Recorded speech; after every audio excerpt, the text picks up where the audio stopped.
That's our story. Yeah, so story. can I plug the book? Yeah. Yes. Okay, good.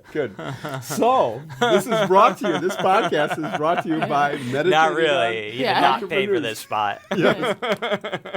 Creating Success from the Stillness Within. And so, what had happened was we talked about this, and I won't go into too much in the last podcast, but basically, a bunch of folks moved to the small town in the middle of Iowa, 10,000 people, to participate in a program based on the Transcendental Meditation Program, where we would meditate and it together in large groups and to have an influence of peace in the world.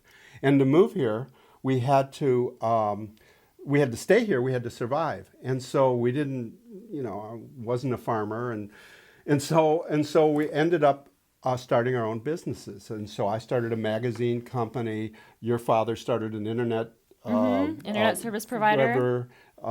Your father was a physician in town.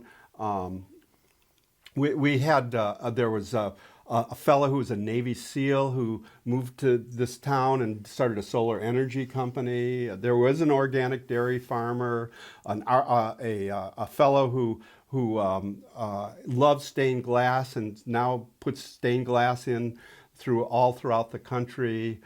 Another guy who takes photos at the finish line to memorialize. To memorialize great events. So anyway, I ended up having a class that I would teach at Maharishi University of Management, where I would have entrepreneurs come in every day and speak, and including these guys have come in every year to speak to my class.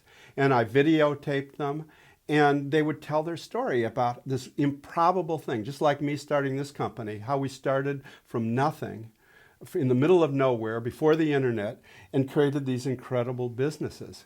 And so 15 of these stories are in this book.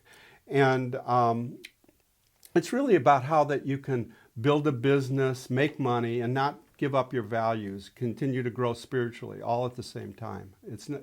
They're not opposed to each other. And so we made the book, and it's available on audio and ebook, and good old physical print. Right. And I hope you. The story of this company is in there in quite a bit of detail.